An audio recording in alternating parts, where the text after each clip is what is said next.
and then we'll go from there. All right, folks, Okay. we are live here. Welcome, everyone, to the Sportskeeda SummerSlam Review Show. My name is Joe What-A-Day Lowry, and tonight I am joined again.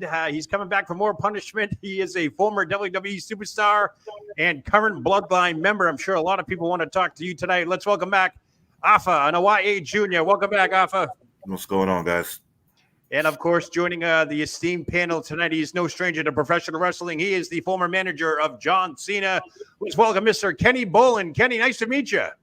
Oh, nice to be back here. I used to be on Sportskeeda quite some time ago. Dutch Mantel and I used to do a few shows over here. And glad to be back. I got alerted on short notice and thrilled to be back here. Looking forward to working with you guys. Excellent, excellent. Of course, I want to thank you all for tuning in. If you're just joining us here, please hit that like and subscribe button. Big congratulations to Sportskeeda eclipsing the 150,000 subscriber mark. So let's keep it going. So if you are new to the channel, just hit the like and subscribe button. That'd be great. And, of course, you can join our interactive chat. Keep it nice, though. We have a worldwide audience tonight, so let's hear what you guys think of the matches and so forth. We'll try and get to as many chats as possible. Sandy's in the back, the producer. He'll be going ahead and looking at those chats and so forth. So welcome, everybody. Okay, first up, I'm going to go around the panel real quick to get a quick take on the overall event that we just watched, SummerSlam. I know I'm taking a deep breath after this one. Did it meet or exceed your expectations? Anything that stood out to you? I'll hit it up with Kenny first. Quick thoughts on tonight's event. Kenny, you're up. Oh, me. Okay. I thought you was going to ask the man that actually knows something. Lord, overall, I probably give it a strong 4 out of 5. 4 out of 5 stars. It was pretty strong. Yep. My criticisms are that some of the things we saw coming a mile away, including the opening match, which people were arguing with me about, and what was the other? Too many title changes tonight. And I don't like so many heel turns in one night. I like to focus on one at a time. Right. And when there's 4 title changes in one night, I just think you're overloading this. This is my opinion. I think you're overloading the show. And when you have multiple heel turns, well, we're taking attention away from the first one we had. Right. So I do not like multiple heel turns. I do not like multiple title changes. All right. Afa, what do you think? Quick thoughts, takes, did it meet or exceed your expectations? I know a lot of people are going to want to talk to you. And did you really know if Roman was coming back tonight? That's what we want to know. Did he know? Did he know? Yeah, I thought it was a pretty good show overall. I wouldn't put it as the best one of all time. It was pretty good. Most attended. A lot of the matches were very, too predictable in my opinion. Right. Like Kenny was saying, you saw it coming a mile away. Yeah. And but yeah, I mean, overall it was a good show. Like I said, it wasn't I think Triple H I think Triple H this time made it a point to send everybody home happy. Mm-hmm. There's been a few disappointing pay-per-views. I know WrestleMania Night 1 was kind of tough to swallow. I think he learned his lesson there. Money in the Bank was okay. So I think right now he wanted to send everybody home. 57,791 WWE Universe attendance. An American. You had that exact number, and you do. You got the exact number. And I also want to say, I want to point out what Afa was just saying is that was that is the Jim Cornette theory of booking. Send everybody home happy. We would do these Six Flags shows, Six Flags Kentucky Kingdom, many times 5, 6, 7,000 people at these shows, or our Louisville Garden shows. And Jimmy's theory, send everybody home happy. I disagreed with that. Sure. Don't send everybody home happy. Piss off a couple of them. Because if you see it coming, like we talked earlier, coming a mile down the road, then why the hell even bother? Right, if you can predict every outcome. Yeah, let them be surprised. Let them be pissed. Give them a reason to get mad and come back and see your favorite win the next time.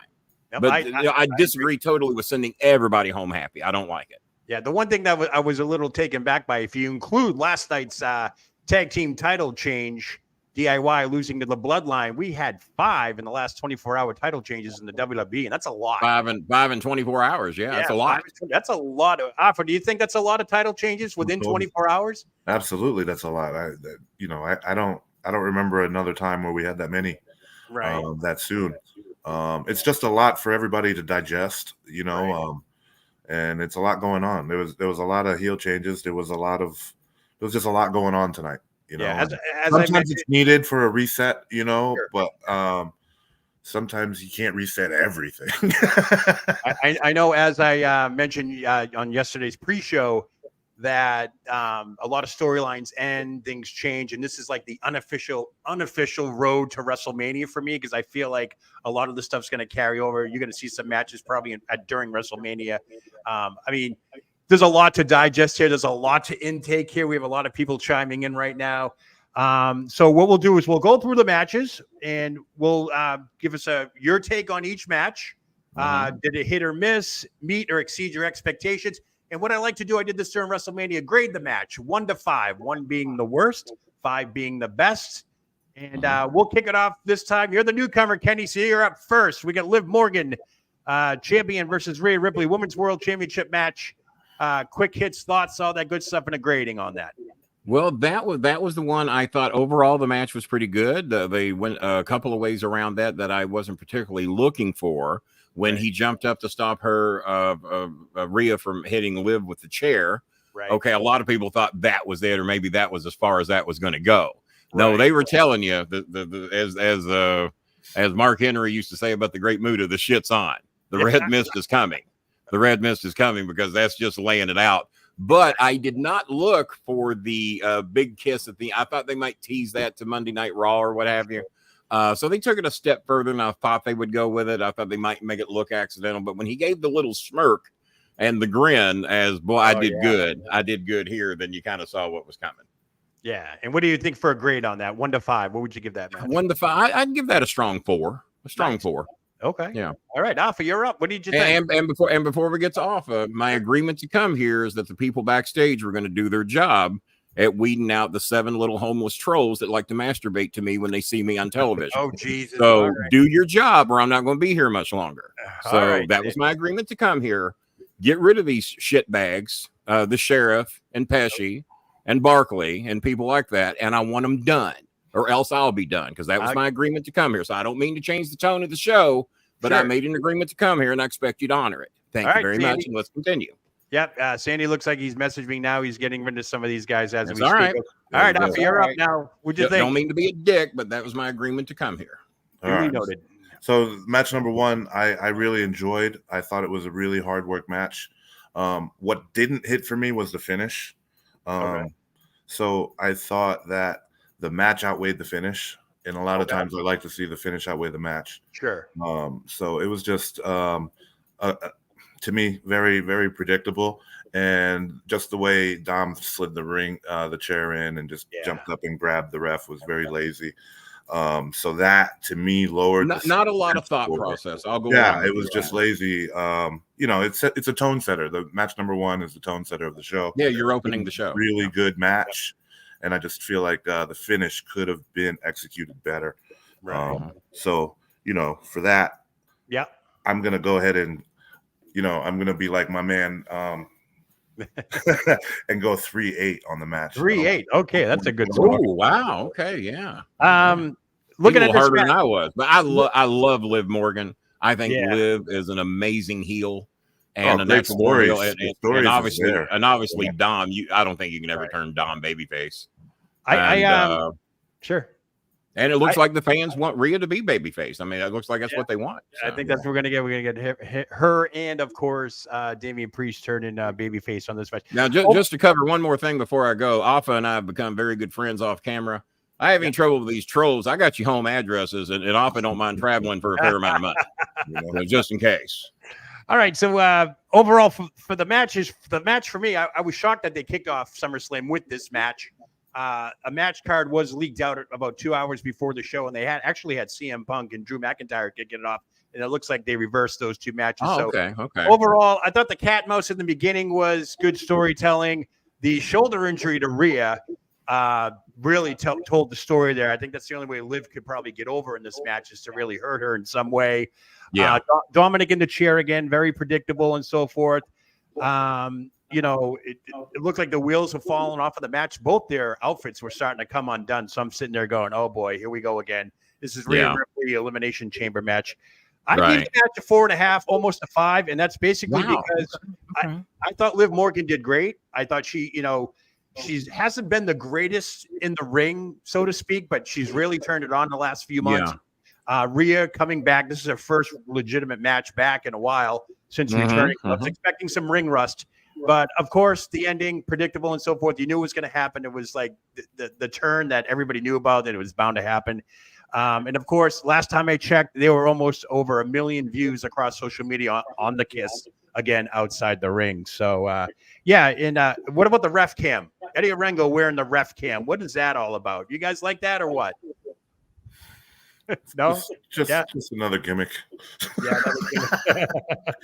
lot of times I'm a little less critical of in-ring ability, because when you think back to the greats in pro wrestling, be it a Jerry Lawler, a Terry Funk, Ric Flair, John Cena, who I managed, many of these people aren't really known for their in-ring skills. It's their performance, the performance, the verbal skills. Sure. And if you don't have the verbal skills, you better have somebody like Paul Heyman doing some talking for you. And many of us who have been managers, regardless what level, have to acknowledge that Bobby Heenan and Paul Heyman are about as good as you get when it comes to verbal skill and getting over talent that might not get over without them. And obviously, John Cena was going to get over with or without me. I've been the first to admit that. He was going to find a way, even though Vince McMahon didn't see any talent. He wanted to let him go. He wanted to let Rico go. And various others we've had, he did not see it. So I don't know what he was missing with Cena. And it's on the first DVD that we're on.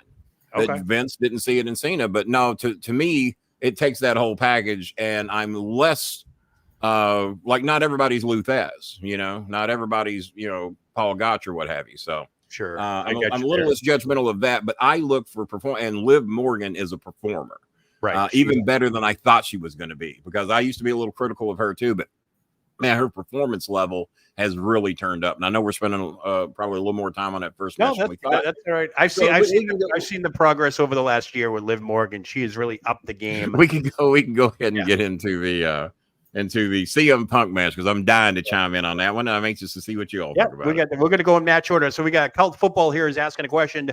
Anybody can answer this one. Do you guys think Dom and Finn will start a new Judgment Day with Liv?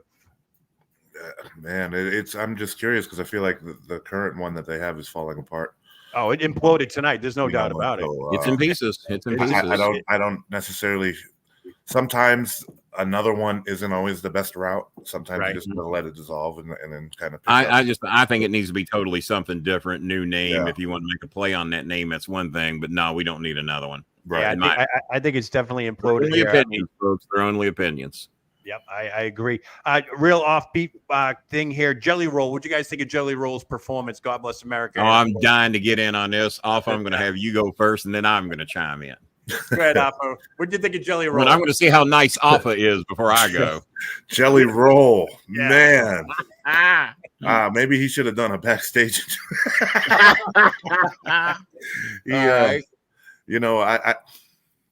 I mean, I get it. I get the whole crossover thing. I get it. He must be from Cleveland or something. I don't know. But man, I'm just. Kenny, what do you think of that? Here's my problem. I had to stop the show and call my son and going, hey, are you watching any of this? He says, no. I said, okay, do me a favor. Get about 3 hours into this show. Because I thought the shit was over. I thought the show was over. I'm getting ready to do the Sportskeeda show. And then I see Miz in the ring with my main man, R-Truth. Yeah. And then I see now one of these dumbasses that was in here chatting a little bit ago, he said about a year or two ago that what's his name? The two that were in the ring, Austin Theory and Grayson Waller. Yeah. A-Town Down Under. Okay, not Waller, who I also don't think too highly of as a performer. The other one, Austin Theory. Austin Theory is going to be the face of the company. He's going to be the next John Cena. And I told him then, and his father, who's on my show all the time, John Cena Sr., said, no. And then John Cena himself told everybody, no, I don't know what he's going to be, but he ain't going to be the next me.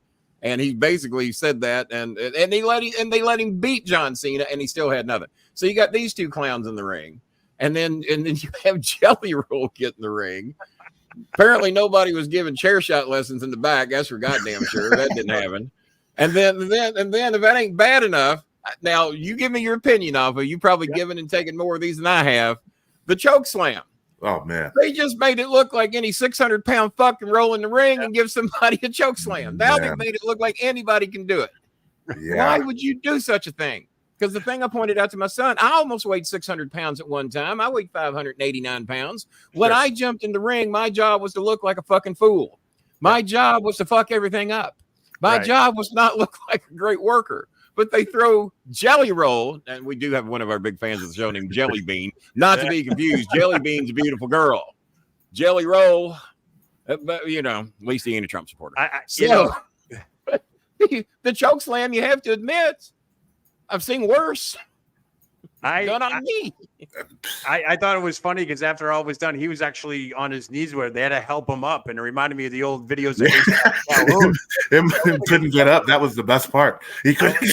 I couldn't believe it. I'm like, they're helping this guy up. Like okay, you know, it was shades of Haystacks Calhoun for me. I've seen that before. Where did I see that before? So, all right, so we're gonna move on. Match number 2. The Kroger account needs to go away. Another troll. All right, let's Melissa Fink needs to go away. Another troll. We'll concentrate on this for right now. So Sami Zayn, Intercontinental Champion, taking on Braun Breaker. Afa, we'll start with you. What'd you think of this match? Hits, misses, grades, all that good stuff. All right, so I got to admit, I brought you a big house tonight, just in trolls alone. So I expected more from Sami in this one, honestly. They're all paid accounts, right? I get it. You know, he's in the role, you know, to lead the green guy. And it's very obvious that Breaker's green. He's naturally gifted, don't get me wrong, but he's very green and he needs a lot of time yet. So I kind of expected more from Sami. Right. What I didn't like about the match is that they went right into the shoulder. The match right after, you know, Mommy did the whole shoulder thing. Yeah. So to me, that was placed poorly. So yeah, let me look what I got here. I got a 2.5 on this one. Ooh, 2.5. Okay. Yeah, it was very predictable. We all knew, you know, Sami was going to do the favor, and I just expected more out of Sami as far as being in the lead. Exactly. With that storyline, 12 minutes is all you're going to get. Kenny, what'd you think of the match? Not what I was expecting. I did expect better. I would totally agree with that. And if you're, I know sometimes they think Sami doesn't need it, and I would probably agree with that. He's going to be over with or without any belts. Sure. But they made that go a little quick, and a lot of people are very high on Braun Breaker, and yes, he is very good, but I think they're giving him a lot of stuff too damn early, in my opinion. I just, in my opinion, there's different ways to go about it, different ways to get him there. And I just think when you give it to him that early, and once again, I don't know. What's your opinion, Afa, on the overall package of Braun Breaker? The overall package. I mean, he's so gifted. You know what I mean? He's just naturally gifted, and it's one of those. He's got all that. We have to watch him almost like an early Dom. We got to watch him develop more. You know, I feel like the more he's going to be out there, he's going to get something that's going to, you know, be groundbreaking, like the whole Dom prison thing.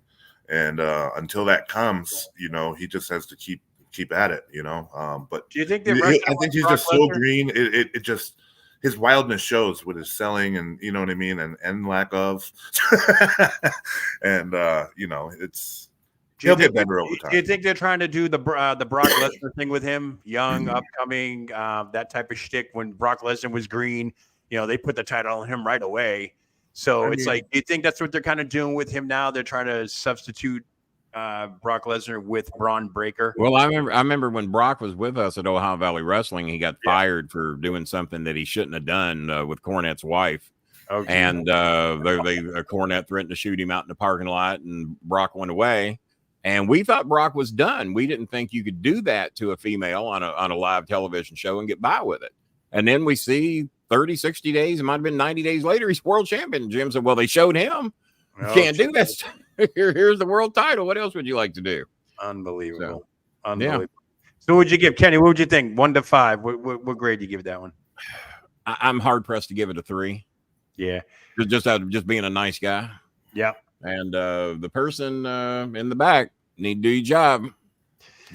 Some of these things are pretty damn obvious. All right. Well, to me, I thought it was typical Braun Breaker, Sami Zayn stuff. We've seen this match before. We saw it at Money in the Bank. and all that stuff, all this Monday Night Raw crap. I gave it a 3 only because it was a title change. We all knew it was coming. We all knew Braun Breaker was going to get we had plenty. Tammy.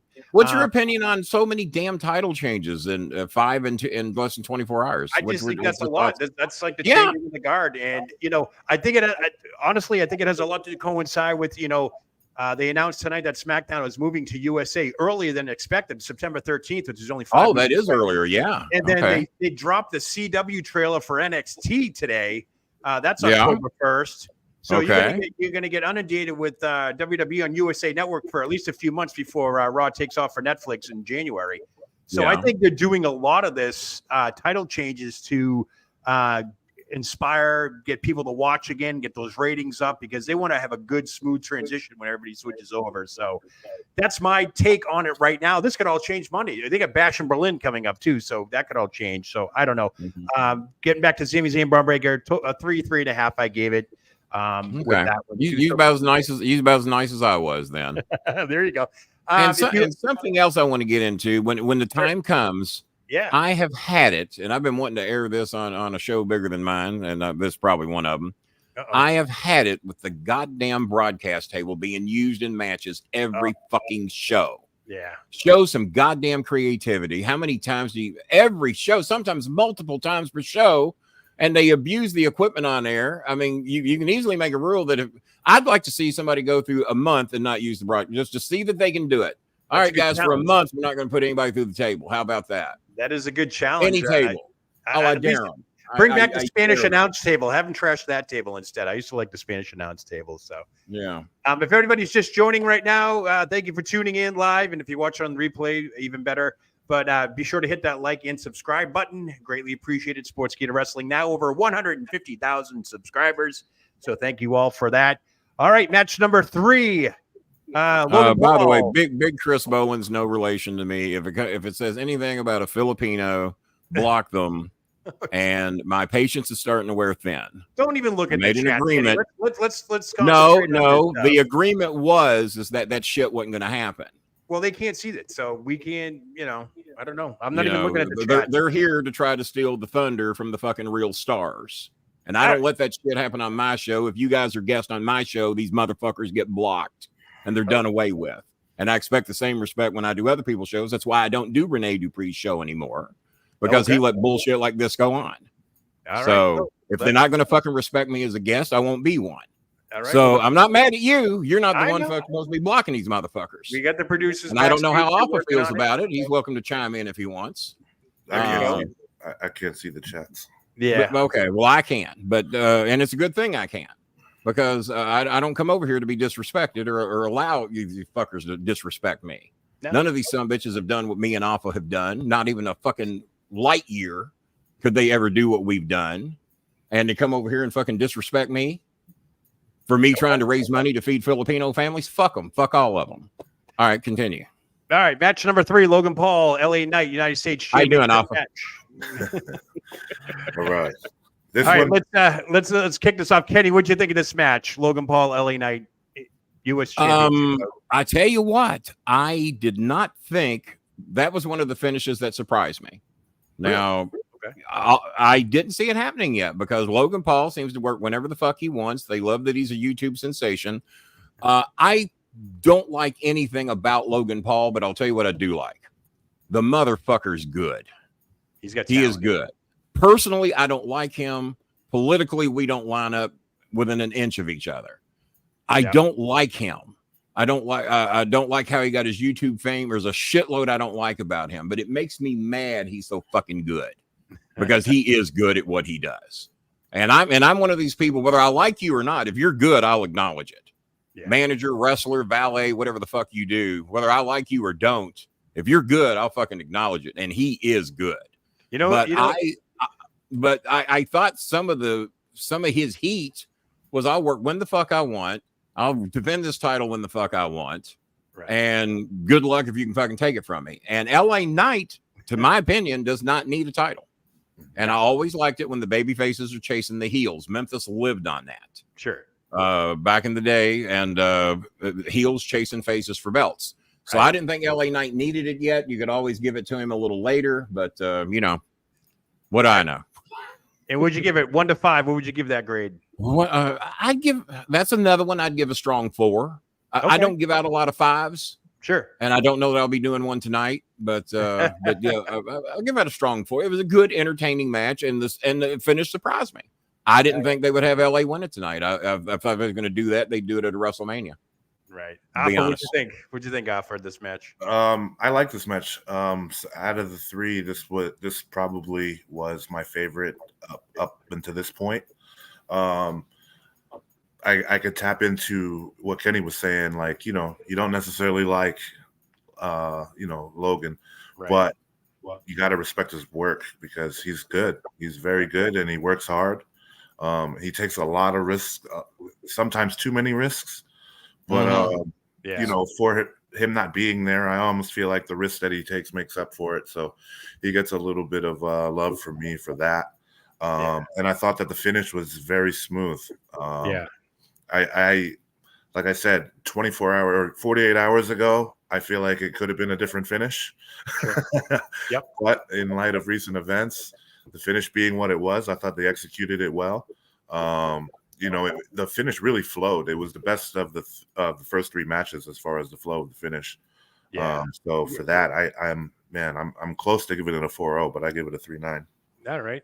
My quick thoughts on that. I loved his outfit, the superhero Cleveland Brown football uniform, whatever it was.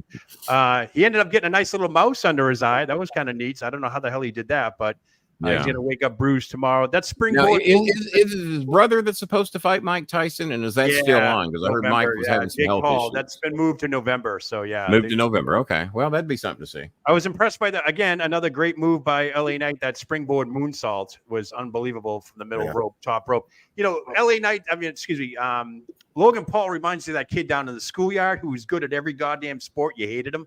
I think that's what Logan Paul is. I think whatever he sets his sights on, he does well. I feel like he would be a good lacrosse player. Yeah, I don't know about everything. He's a gifted athlete. He brings a lot to the WWE, the crossover, like you said, Kenny, with YouTube and all that.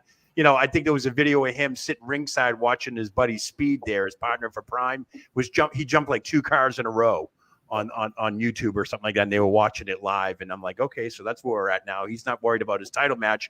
He's busy watching, Speed jump a couple of cars. So anyways, I gave that match a good 4. I thought it was a great finish. I thought it was, I think LA Knight's payback, like I said, Afa yesterday, he was rocking and rolling all the way up until last year's WrestleMania. Then The Rock showed up and everything changed the course for LA Knight. So I think this is his time now. So keep the comments coming in, everybody. Appreciate it. The good comments anyways.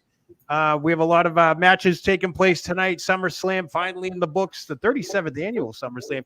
Did you guys think at all that the weather played a factor, the humidity? You could see these guys sweating bullets all night long. What do you think, Afa? You think that weather played a factor with some of these matches?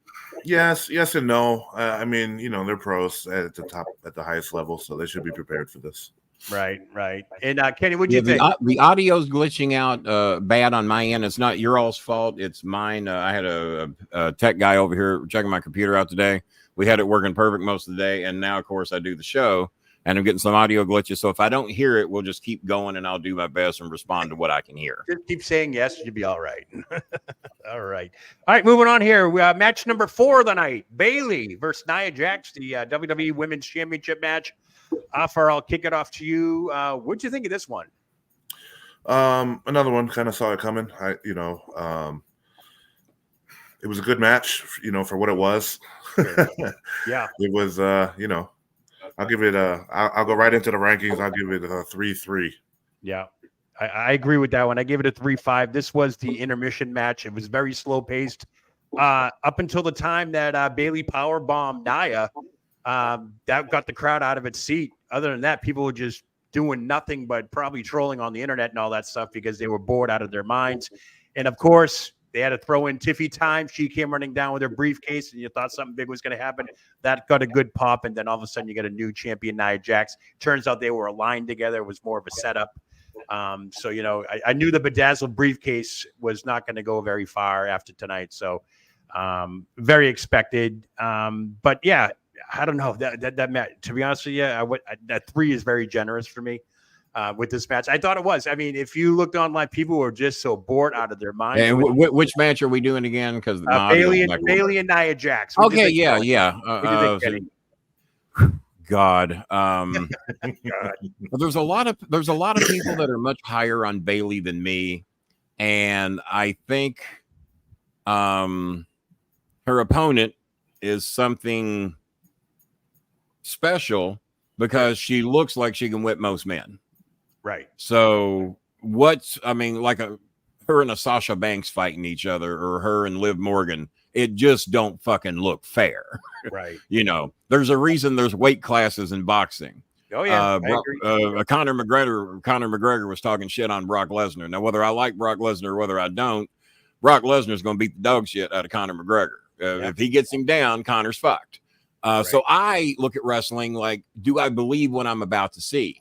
I don't think most people are going to walk up on Afa that are 200 pounds or less, and I'm going to be too concerned about Afa. So there has to be some reality to it to me. And when I see some of these tiny women, why would they fucking beat her? And then she does that thing off the top rope. I don't want that. If she fucks up, I'm never going to breathe again. Yeah. So, but people are saying that she's doing much better now than she was before. Yeah. So, what do you do? I don't know how long this title reign will be. I would be hard pressed to give that match more than a 3 myself. I think that's being generous. Yeah. But there are people that think way higher of Bailey than I do. Not that Bailey ain't the sweetest, nicest person in the world.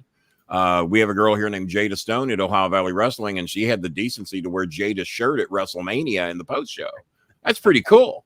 If somebody wore my goddamn shirt after WrestleMania when I worked at OVW, Well, I did get mentioned at the WWE Hall of Fame, so I claim to be the only WWE Hall of Fame mentionee. Oh, so there you go. You take what you can get when you get it. But no, Bailey's probably the nicest, sweetest person in the world. But I just don't buy her, as a champion, I guess is what I'm saying. Well, she's no longer champion now. This is the 6th. Well, she ain't now. Yeah, you got that covered. Then again, if you walked in there with a belt tonight, you ain't champion no more. Did anybody keep a belt? No, 4 people didn't. That's for sure. But what I do like is that not everybody in the damn company's got a belt like AEW. Name me a guy in AEW that ain't got a belt. I've seen 13 matches and 13 belts come out. Oh, it's crazy. More than that in some cases, because some of them have 6 belts. Well, yeah, because he owns like a bunch of companies. Goddamn belts. Share them. Goddamn, how many belts you fucking need?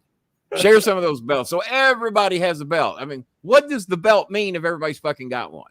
Yeah, real quick. Yeah, let me get your opinion on this. I know Afa, I mentioned this yesterday, but I want to ask Kenny as well. Doyle needs to go away. Tears and Tails needs to go away. Bianca Belair and Jade Cargill missing again, second premium live event in a row. There were chants of EST during one of the matches. What do you think, Afa? What's going on, especially after their loss last night to the tag champs? Man, it's just there's a lot going on. They probably just weren't even needed tonight. Right. You know what I mean? I don't necessarily think it's anything on them. They're high profile girls, girl talent, so they're going to be in the picture. It's just with everything going on tonight, they probably just weren't needed at all. Right. Afa, I've got one for you, and I brought it up on my show, and you too, Joe. Sure. What do you think about the girls having their own show? I've been pushing for this since 2012. You talk about a pay-per-view, and the girls are better now than they've ever been, and there's more talent than there's ever been. Why not give them their own show? Are you talking about a weekly show or a weekly show, or shit on the men? But goddamn, the women have come a long way. Why not give them their own 90-minute show, 2-hour show? 3's too much. I think 3's too much for Raw. Are you talking a weekly show, Kenny? Are you talking about a weekly show? Kenny, I'll take your opinion on that. Yeah. Man, I think the girls can handle it. I definitely think the girls can handle it. I mean, the girls' work rate these days is at an all-time high. You know, what I find a problem with it is like being a weekly thing. Maybe if they build it up, you have a couple shows a year kind of deal versus a whole weekly 55 episodes of it. Didn't they have a pay-per-view that was all women once? Didn't they do that? Revolution 20. And I hear it did pretty good. It did awesome. It was an unbelievable pay-per-view. I don't know why they didn't do it again, but Stephanie McMahon was behind all that. So, but if half your roster's women, and we're trying to share 3 hours on one show and 2 hours on another. Why not give them, and those that want to be valets, let them be valets. Not every Miss Elizabeth wasn't meant to work in the ring. But let the valets that want to be valets do that. Like Miss Dupree. Miss Dupree does an awesome job with what they give her to do. I don't know how her in-ring skills are. I guess, I don't see enough of her to judge it. But if they want to be valets, let them be valets and let them be on Raw and SmackDown. But the women that can work, let them showcase what they can do in tag matches and single matches. And I think there's time there for a 90-minute to a 2-hour show, rather than all these bullshit subsidiary shows that we don't need. Like Mania, they could do the night one. Get rid of the Perth pussy, Pesci, please. Thank you. Go ahead. It's like Mario Guizzetti said, it'd be awesome for the women to have their own show. I would tune in. Yeah. I think a lot of people would. Look at the WNBA now. It's gotten to where it's popular, if not more popular than the men's. Yep. And all NXT, because of one or two NXT is people. mainly women now too. If you watch NXT on a weekly basis, most of that's carried by the women every week. So I agree with that. A show possibly, yes, definitely a pay-per-view. At least a couple times. But then again, we're going to be, after this year, we're going to 2-night PLEs, folks. SummerSlam, WrestleMania. We're going to be going into 2-night territory again with other premium live events. So you're going to get a lot more women's matches, similar to like we had with WrestleMania. So, that's something to look forward to as well. But hey, Afa, looks like you got a question. Who's the most talented woman in the WWE? That comes from Buffalo Bills fan 1720. Oh, man. I really like Asuka. Oscar, yeah, I really enjoy her work. Yeah, she's resting up knee injury, right? She had a bad ACL tear or whatever. She's recuperating now, so she's going to be back. Charlotte's due back any day now. SummerSlam was her target, but I think they're keeping her just to make sure she's all better when she comes back. All right, so we're going to move on here. In case you're just joining again, folks, hit that like and subscribe button if you haven't already. Greatly appreciated. We got a nice full house here tonight. If you have any questions or comments, let us know. Beebs, why wasn't Cena on the show? Instead, we got an ad for his retirement tour. Kenny, you want to take that one? Well, he wasn't on the show because I guess he had other shit to do. He's in the process of making Peacemaker. I hear he's involved in a couple more movies. He's just wrapped up a couple of movies.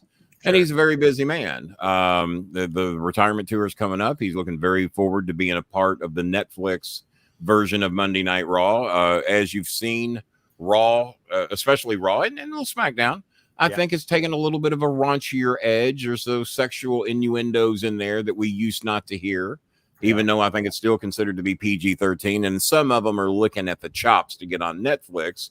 The CM Punks, the John Cenas, various others, maybe an LA Knight, are looking at the chops to get on Netflix and have those floodgates opened. How much they're going to open those floodgates, I don't know. I mean, goddamn Peacock still blocks shit, and I've never had figured that out. Yeah, why is Peacock blocking shit? Yeah, I don't. And there's nothing more aggravating than them watching SmackDown on Fox and they go black screen because they don't know how to edit sound. I hate that stuff. I hate. And people think their TVs are on the blink. And I said, no, you still see the logo. The logo's still there, so your TV's fine. Yeah, and Triple H. I think that was a big move. Triple H. This whole thing with SmackDown moving to USA, they moved that up. That wasn't supposed to happen until October. And I think, as a matter of fact, people want to know if I'm going to be a regular on the show. I am prepared to sign a 25-year deal. That'll take me 64. That'll take me to 89. I'll be here till I'm 89 years old. So yeah, I'm prepared. They just get the contract signed.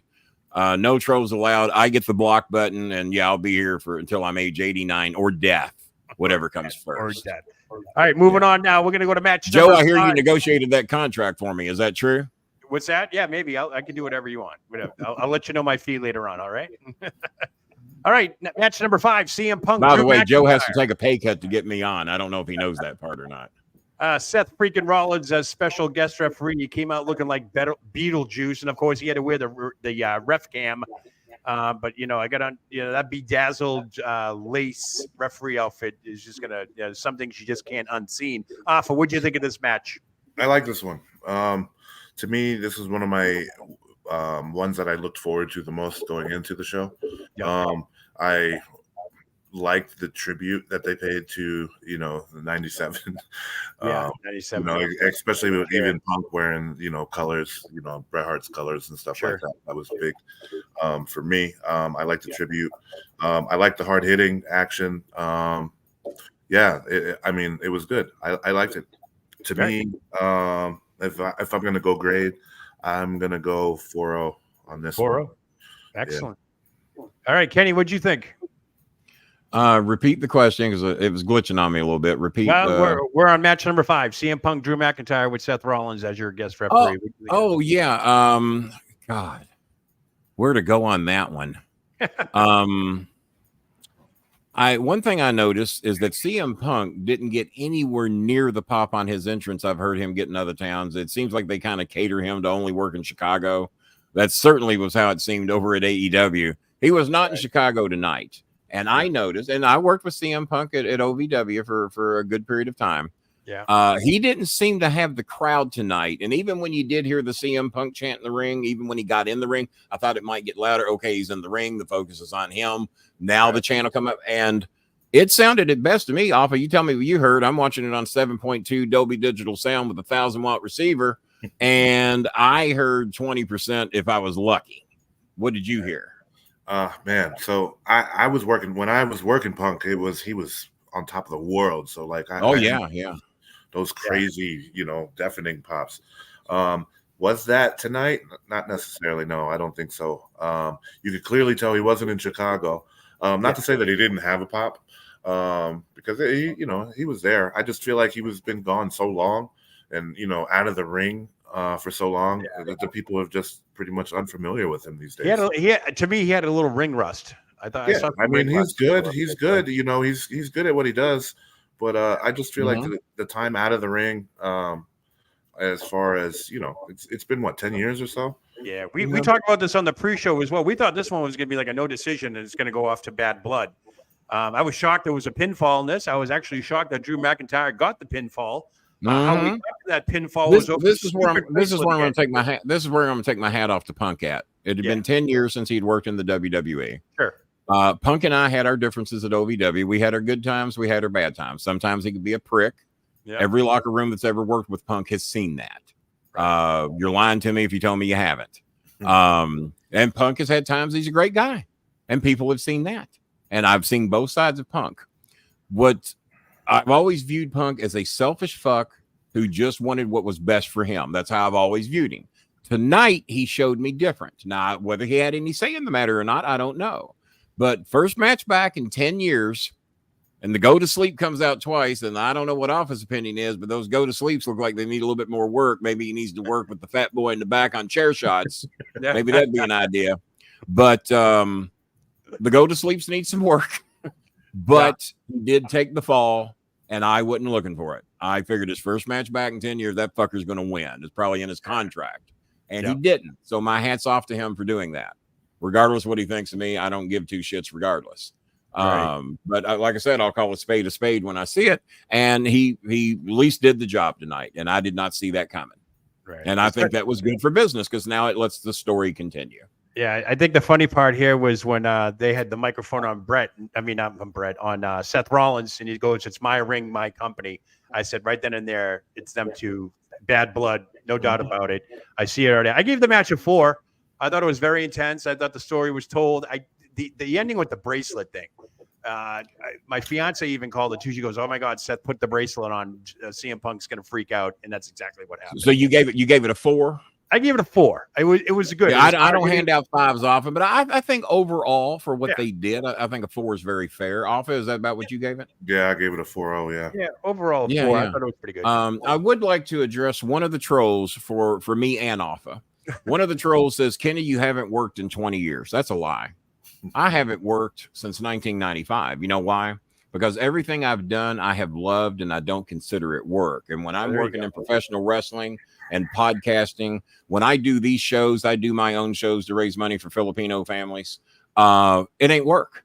So no, you're dead wrong. The last work I did was for Humana in 1995 because I had to get up 7 o'clock in the morning, drive in the dead of winter downtown, park in a cold ass parking lot, walk my ass in the office on rainy days, be told what to do, when to do it, and when to go home, what time I can go to lunch. That's fucking work. What me and Afa are doing is not work. We enjoy what we do. We love what we do. And when you love what you do, you never work another day in your life. So I haven't worked since 1995. So just to address one of the trolls in a positive nature, you misestimated how long it's been since I've worked. All right. Duly noted here. Real quickly, did you guys, anybody catch the Afa agreeing with me? He said, "Mr. Bolin's dead right, man." All right. Let me see here. Prityesh has a question. Seth kind of did a slow count during the pinfall. Does that figure in the story somewhere? I would say so. What do you guys think? I wanted to see the fast count. I wanted to see the old Tommy Marlin out of Memphis. I wanted to I wanted one of those from the old Memphis days to really fuck him over. What do you think, Afa? Do you think after the slow count's the fast count or whatever is gonna? Yeah, the slow count. Is the slow count with with the immediate ref powder and right. Damn, say we've seen that before, but we've seen that before. No, I invented podcasting. Not. The honky tonk man once said about me, he says, Kenny Bolin might not have invented podcasting, but he perfected it.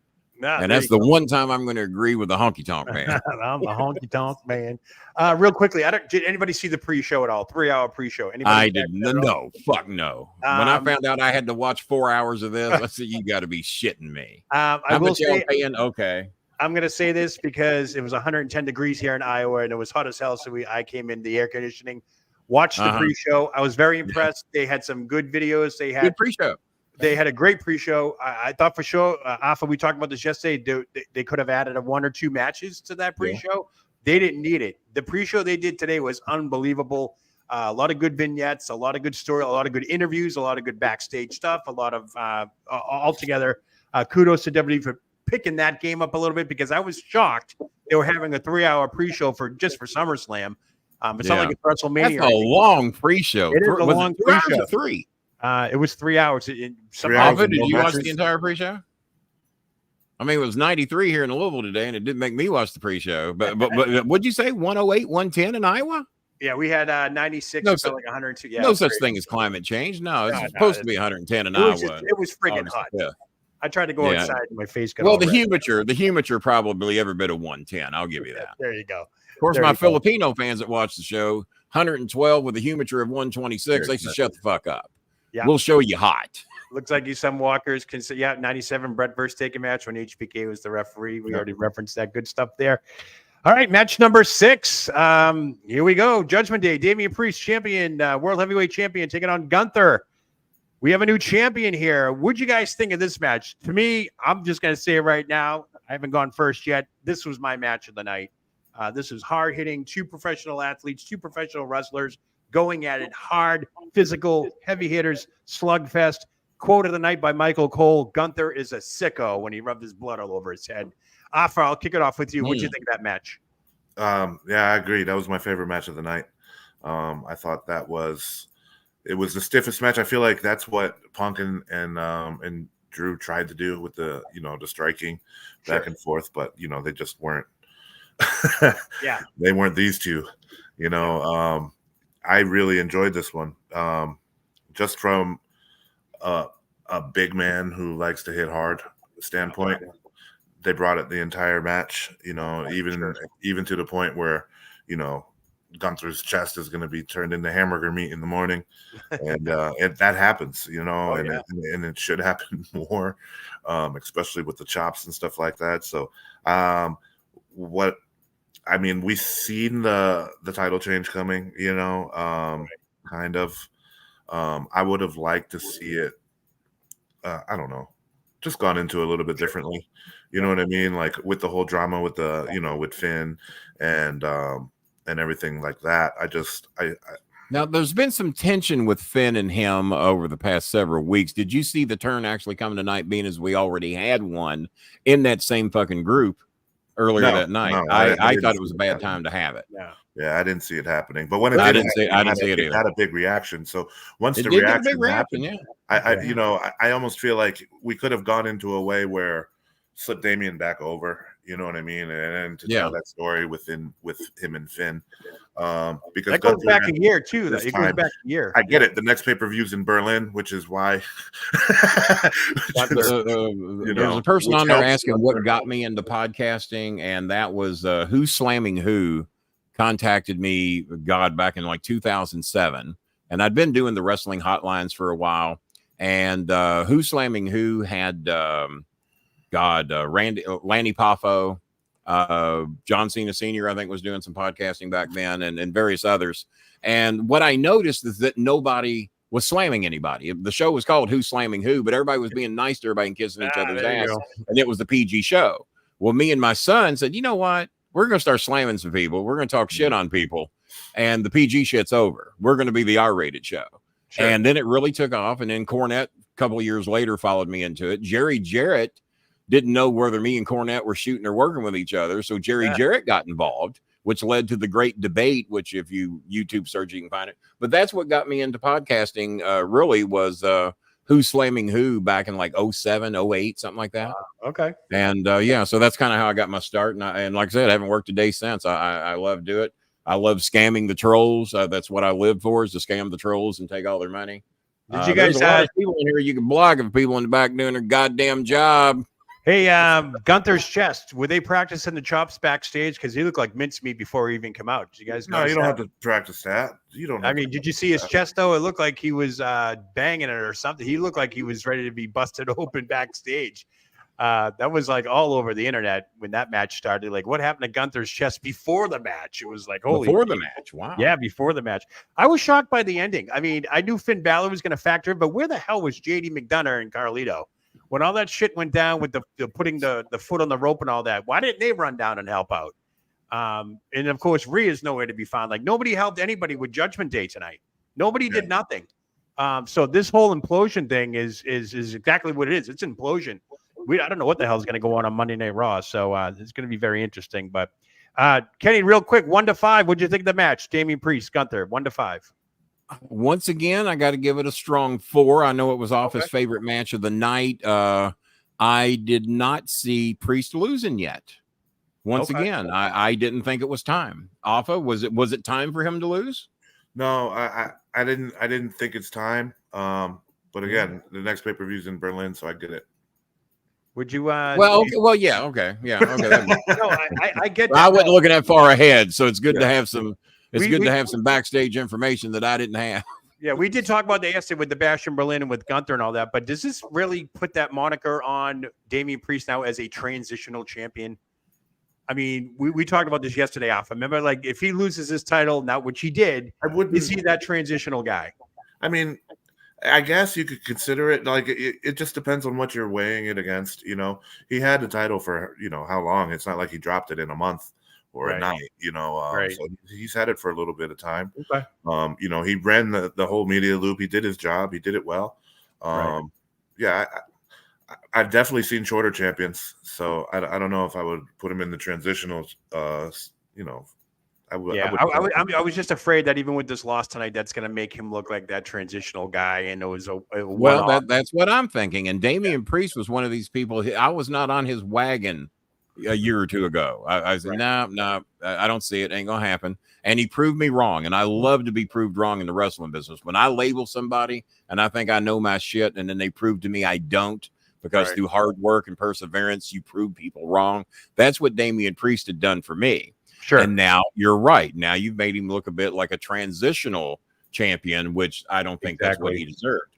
Yeah. So real quickly, as per my agreement to come here, these are the ones that went blocked. And I don't mean removed. I mean blocked, because they're trolls. And the only reason you're not losing any subscribers, you're not losing anybody.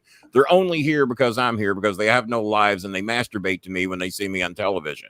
So I'm going to give them to you real quick. If the name Kenny is in it, I want it blocked. I want Jinky Molina blocked. I want Tearful blocked. I want Branch Davidian blocked. And Sir Christopher Doyle, if I see that one again, I will kick out of here and I won't be back, because they're just fucking living here to be trolls. And I know he's telling me to ignore them, but that's why they're here, is to get their shit in.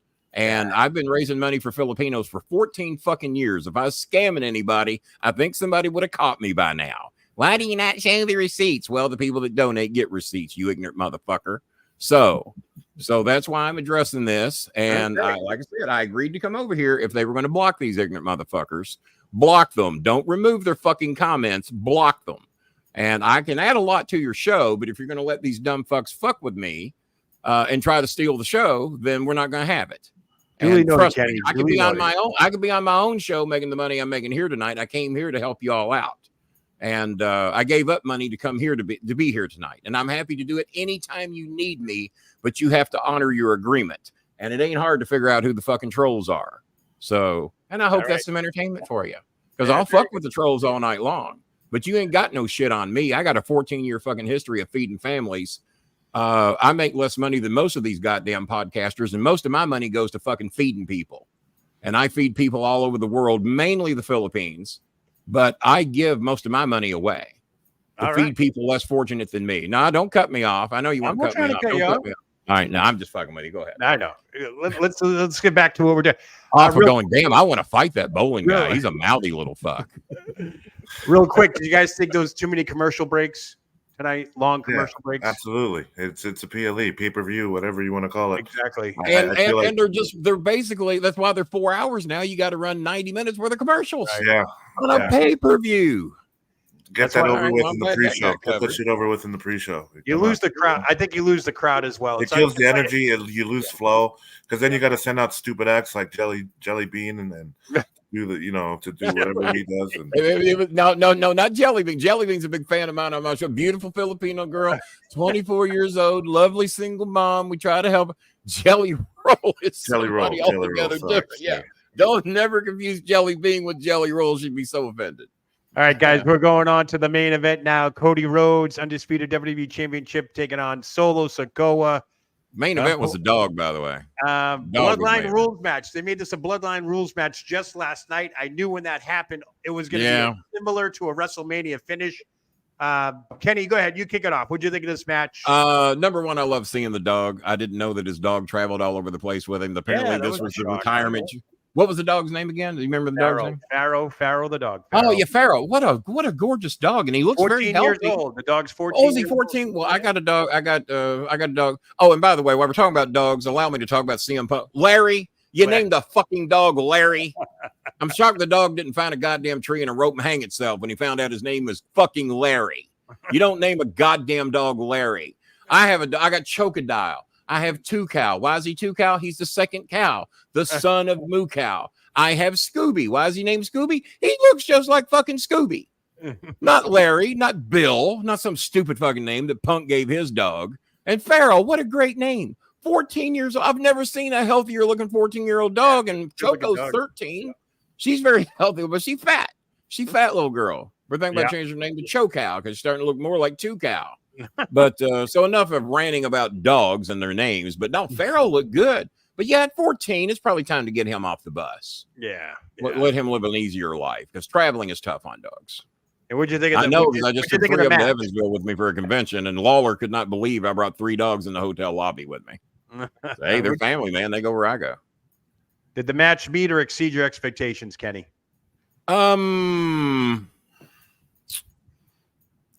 Did not exceed my expectations. I thought we might get a good match. Good solid match, but I won't say it exceeded it, but I was not disappointed. Afa, how would you go with that? Yeah, I definitely I expected more. I expected more just because of the build-up, the whole build-up to this Cody thing and, the bloodline. And it was you were just waiting for them to come, It was like 80% of the match was just a normal, regular match, and they were building up the whole bloodline rules thing, and it was just a normal match until the bloodline showed up.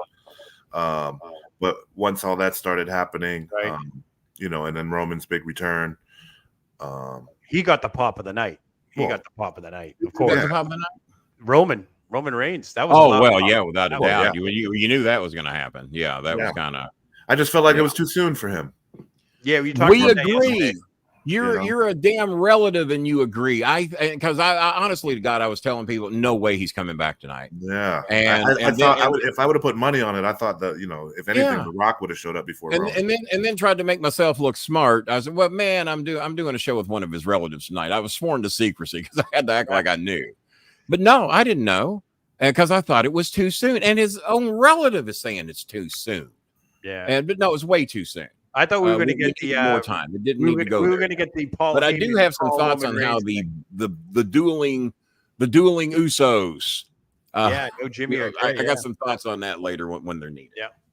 I thought it was a slow build as well. Tongaloa, Tama Tonga, and then Kevin Owens and RKO, and then Jacob, and then that table bump. What an easy night for Randy Orton. Oh yeah, well that's a long Kevin run. Owens was cussing somebody in the back when they said you got to run to the ring. He go, what?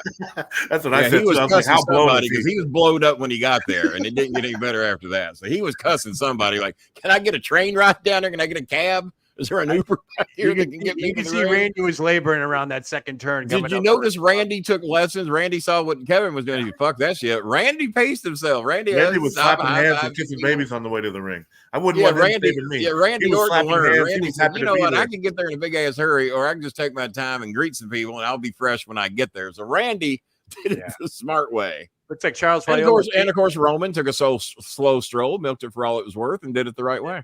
What do you think? Jacob definitely hurt his ankle off the announce table. Charles Viola was mentioning that too. You know what? They've worked me on that one because I didn't see, because number one, he sold it immediately.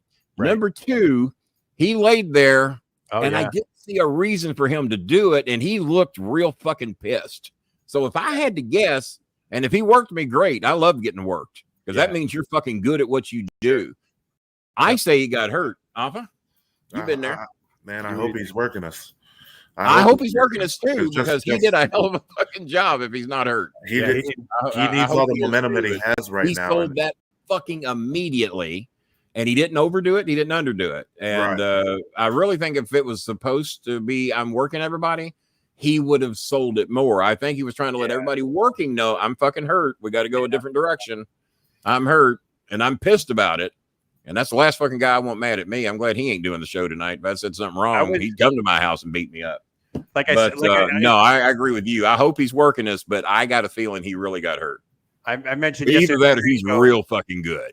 I mentioned on the pre-show yesterday with Afa that I thought for sure we at least get a Paul Heyman sighting, and he would do the call Roman Reigns thing, and then maybe yeah.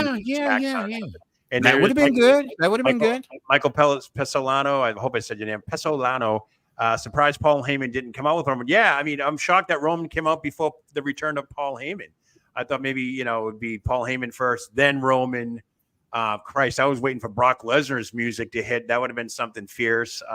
If his shin, he says my other account, probably a troll, but still, if his shin hit that table, that fucking hurts. I've done that, and that fucking hurts worse than anything. Is to take a table to the shin. And I haven't done it often, but I don't like it when it does. Charles Viola, Jacob definitely hurt his ankle off the announce table. Yeah, he sold it. He worked me because I'm like, he ain't getting up and he's not doing anything. Yeah. And, insert. He was done for the evening. Now, were there any cameras on him as to Nope. No, he got hurt. Now, whether it's just a badly hurt shin for a few minutes, I don't know. But trust me, if that man's got a job to do, he's going to do it. If he's physically capable, and it appeared he was not physically capable to do anything else. Right. See, I was thinking maybe they did call an audible now that I think about it, because say Jacob doesn't get hurt, insert say Jimmy Uso or Jay Uso to come out. Mm-hmm. I was a little surprised we didn't see any Usos tonight. I thought there would be a sighting. I think they might have called an audible. If this is a legit injury by Jacob Fatu, they just rushed it and brought Roman right back out to get everything off there. So I don't think that they would have rushed Roman if it was an injury. I feel like, if anything, you rush the twins. Yeah, that's what I'm saying. Out there, you know what I mean? Like I don't feel like it. I don't feel like Roman's too big of an audible just to throw him out there. Right. I agree with that 100%. Too big of an audible. Looks like Mario Guzzetti's got a question there. I said something about Afa, asking a question for Afa. Is Roman's health good enough to be back on top? There was some concern that he looked a little bloated. What did you think, Afa? Is he just tired, or what do you think? No, he's good to go. If he's out there, he's good to go.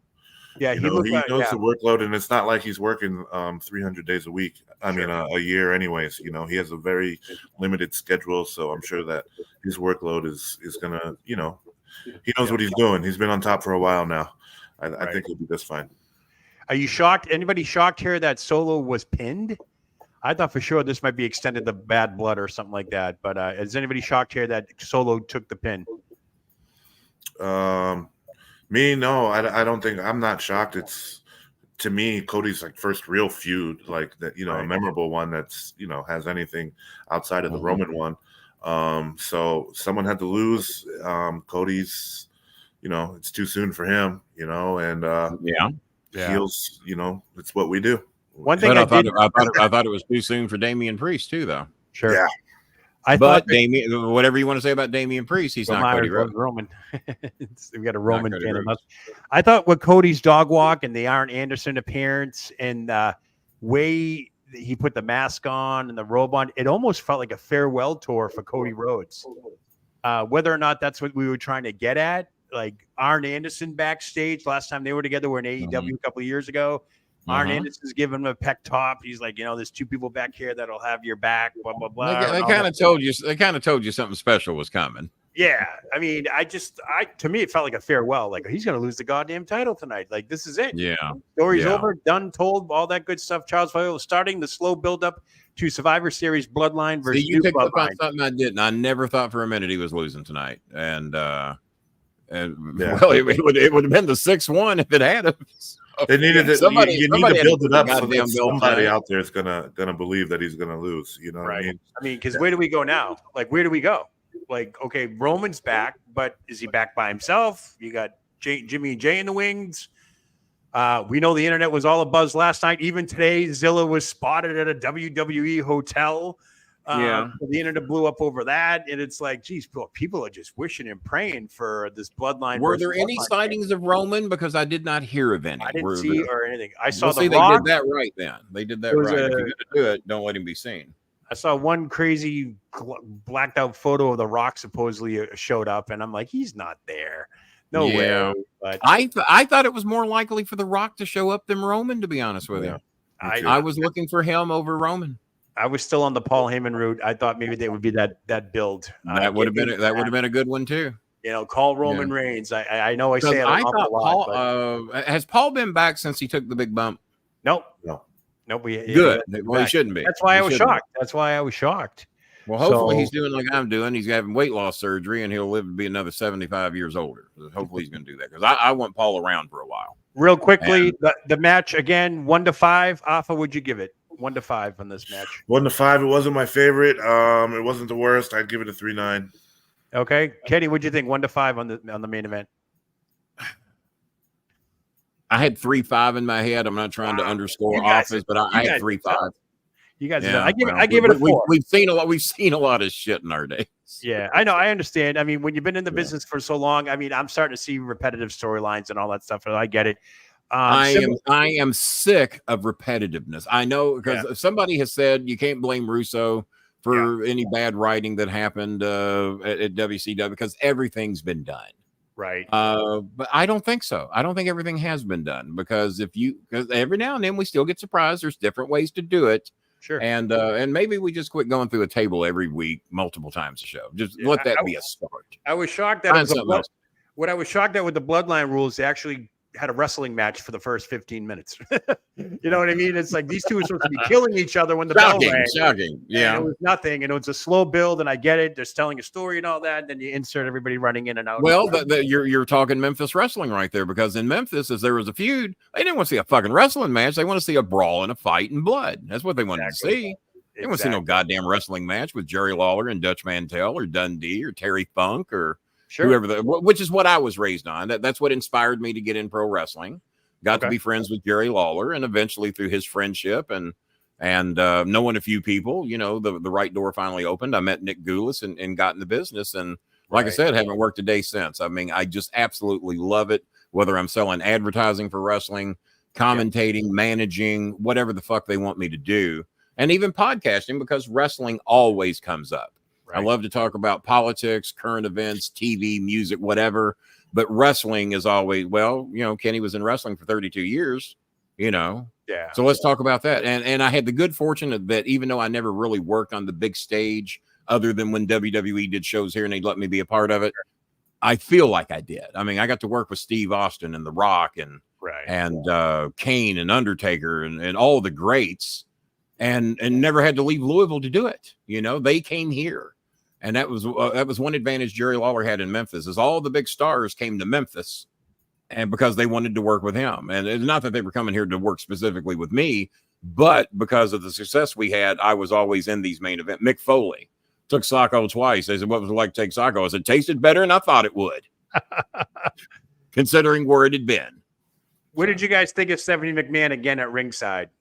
Not backstage, not in the ring, but you know what? I missed that part. Where do they show her at ringside? I missed that part. In between one of the matches, halfway through, they showed her. That's she was how cheering, clapping. It looked like she had 2 empty seats next to her, so I don't know if her daughters were there. Yeah, we might be getting into something that y'all do or do not want me to get into as far as my opinions about who knew shit and who didn't know shit. Oh, I'm sure. Stephanie knew shit, and I don't like it. There's a lot of people there that knew shit, and I don't like that they're still around. I agree too. There is news coming out almost daily on things like that. Yes. I agree. I think, but to me, I was shocked when she opened up WrestleMania the second night. I was like, yeah. I'm like, okay, what's going on here now? But and I don't know if it's going to get me any heat on this show or heat with WWE or what or whoever's worked there. But again, I worked with Triple H. He used to come down to OVW quite a bit. Sure. But the Jim Rosses and the Bruce Pritchards and the Triple H's and the Stephanies that knew shit and turned their head, I got a fucking problem with. Sure. And I've said that on my show and any other shows I've gone on. And if you knew shit, especially shit that bad, and you saw it firsthand, and there's people that saw and participated in bad shit that nothing has happened to. Exactly. And that's my problem. I hear. And then Triple H to me, he's got a lot of fucking guts to act like. But some people have said Triple H blew the whistle and it gets him a pass. I've heard that. Yep. Don't know it for a fact, but there's a lot. As Dave Chappelle used to say, I don't know if it's true or not, but a lot of people saying it. Yeah. So any final thoughts on the PLE guys? Thank you, Mario. What a great podcast. Very well done. Thank you very much, Mario. Appreciate it. Afa, any closing thoughts on the PLE? Well, closing thoughts. It was a solid show overall. Like I said, it wasn't my favorite SummerSlam of all time. It's what is your favorite SummerSlam of all time, just out of curiosity? So the one, the next one. Yoko, and it's only because I was there as a child. I was in. The next one's going to be a 2-night event, right? Yeah. So my favorite one was Yoko and Lex Luger from. Oh wow! Okay. Oh wow! That's going back a little ways. Let's go back a little bit. Only because I was there. It was like my very first huge pay-per-view. Well, those are going to be special. And I've never attended a WrestleMania, and they've been in Indianapolis, and I've been invited. I just never have gone. Sure. But I can see that being very special. SummerSlam is there next year, Indianapolis. I think it's only one night next year. It's 2026 that it goes to 2 nights. Oh, so it's 2 nights the following year. Okay. Yeah, following year. I don't know why you got to wait to do that because they're going to sell out both nights. I don't know why you wait. With Pat Mack there, Indianapolis is about to get a lot of WWE. Well, they got the WrestleMania after next year too. Somebody wanting opinions on Samantha Irvin. I'm not going to get out of here without giving my opinion. I think Samantha Irvin is the most gorgeous, god-awful, gorgeous creature ever to walk the goddamn planet Earth, and I would fight Ricochet tonight and a Samantha Irvin on a pole match for an opportunity just to kiss her hand. Oh boy! So, all right, but I'm going to need you in my corner. I got a feeling. So. I think she's a phenomenal ring announcer. I think he's very lucky to have her, and she brings it. And have you noticed a lot of ring announcers now try to copy her style? Have you noticed that? Of course, yeah. A lot of people trying to copy her style, but you cannot copy that woman's look. Exactly. My God, she posts pictures on Facebook that are like shit. Ricochet, I will beat you within an inch of your life. Just to kiss her hand. I wonder if he was there tonight backstage or somewhere. I mean, I don't know. Do you think he's still welcome, being as he decided to leave the company? I don't know. I couldn't tell you. Your opinions real quick, because I managed Bobby Lashley. Bobby is one of the sweetest and most decent people that I've ever knew. Yeah. Love him to death. And I was shocked that they allowed Bobby to leave. I think he's gotten better as time has gone on. Seems to be very over with the crowd when he comes out. Yeah. More over than he's ever been. His promos have gotten much better. I think when he went to TNA, he learned to do promos. Yeah. One of my criticisms with Paul Heyman is that I don't think Bobby was given the options when here at OVW to learn how to do a good promo. And but he's gotten better, and I think he does a good job. And he looks better now than he looked when he left here in the mid 2000s. Right. Oh my God, he looks phenomenal. And Randy Orton. I got pictures that Randy signed for me when he got called up to the WWE. Randy looks like a punk ass kid.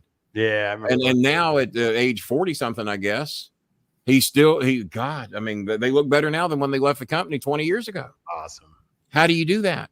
But has he officially signed with AEW yet, or do we know? No, he hasn't. Nothing's been confirmed yet or not. So MVP's the only one that's been real vocal, saying that he's left the company. So, but Lashley's been kind of mum on everything. So yeah, he hadn't said much of anything. Shelton's out there too, so I got his phone number. I should give him a call. Maybe I want to say August 1st was the big day for both those guys. So with WrestleMania, I mean with SummerSlam ending, I'm sure we're going to see a lot of his tag team's remaining behind, but he's leaving. Is that what you gathered? From what I know, him and MVP are the only ones leaving. Yeah. So the Hurt Business. Well, Shelton Benjamin's already gone. So Cedric Alexander's down in NXT. So I don't know what's going to happen there. So. It is what it is, folks, but I'm getting the green light to get the hell out of here on this SummerSlam. Who's cutting us off? Who? I'll overrule that shit. There you go. There you go. In that case, I guess I better shut up and just go. I didn't realize. But so we get to closing thoughts. I'm going to give the overall show a good 4, honest 4. That Bailey Nia Jax match kind of did me in there, so I would have given it a 4 or 5 if it wasn't for that match. But overall, I was very entertained tonight. It was a good show. Where we go from here now, we got 4 new champions crowned out of 6 title matches tonight. So Liv Morgan, kudos. Cody Rhodes, kudos. They all retained their title tonight. Everybody else lost. We got new champions. So it's going to be a brand new Raw and a brand new SmackDown. You guys got any one last thing to say? Anybody? Afa, what do you got going on? Battlefield, any news for that? Man, Battlefield, we got to show up on August 10th in Allentown, Pennsylvania. Other than that, man, I had a great time tonight. It's great to see the family kicking ass, as always. Yeah. Welcome back, Roman. Yeah, I can't wait to work with you again. Kenny, final thoughts? What do we got going on? Things I do to promote, to raise money for my Filipino families that they're in need. I got quite a few autographed copies of Anthony Scaramucci's book. Used to work for Donald Trump. He doesn't know more. And communications director. Yeah. Oh, yeah. Yeah, very, very good. Very good. He signed 20 books for me. We appreciate him doing that. Nice. My own book, which you can still get on Amazon if you want one personally autographed. I probably screwed you too. The Mostly True Stories of Kenny Starmaker Bolin. By the way, Kenny Bolin is a scammer. He will take money that he tells you he's going to give to the Filipinos, and he pockets every penny for himself. That would be a long title, so we had to cut that one way down. You can watch my show, The Bolin Alley. Just go on YouTube, search The Bolin Alley. You will find us. Alley. I like that. The Bolin Alley. We're live every Tuesday night and Thursday night at 9:05 p.m. Normally Saturday nights at 9:35 p.m. But because I'm the good, decent, kind-hearted human being that I am, I agreed to be here for a large fucking cash drop-off at my front door, which got here just in time, by the way. There you go. Nice. For me to do the show. They said Afa gave up a lot of his money to make me on the show tonight, and I appreciate that. They said you didn't give up jack shit, though, and that pissed me off. I'm still looking at my security cameras. I could spare the change. All right, guys. It was great having you both on here. That's going to do it for us here at Sportskeeda Wrestling SummerSlam Review Show. I want to thank my panel, Afa Jr. and Mr. Kenny Bolin. Great stuff here. We had a great SummerSlam show. Thank you for all being a part of it. I also want to thank the viewers for tuning in and on the replay. When you can, hit that like and subscribe button. Sportskeeda growing, 150,000 subscribers. Unbelievable plateau they've hit this weekend, so that's great. Everybody in the chat, you guys were awesome, except for the bad people. Yeah, the bad people. And on a side note, you can please check the lonely masturbating trolls. Nothing good for them. And you can also check out my YouTube channel, Ringside with What a Day. Also, if you have any kids watching, I'm so sorry. I didn't think you might have kids hanging around. I'm sorry. Oh, man. Dude, if you get a chance, you can check out my YouTube channel, Ringside with What a Day, Joe Lowry. We have daily uploads, weekly episodes, lots of entertainment, news, and opinion, and all that stuff. You can check that out. Can I do your show, Joe? Can I come over and be a guest on your show? Sure, I'll get you on, Kenny, here. Yeah. You the man. All right. I'll control the chat, too. So, and again, thank you, Sportskeeda Wrestling, for allowing us to do what we do best, and that is entertain you guys, the fans. We had a lot of fun this weekend. Afa was great doing the pre-show with you yesterday. We got along good. Until next time, on behalf of Sportskeeda Wrestling and everyone, be safe, enjoy life, and enjoy pro wrestling. I'm Joe Lowry. What a day. Good day.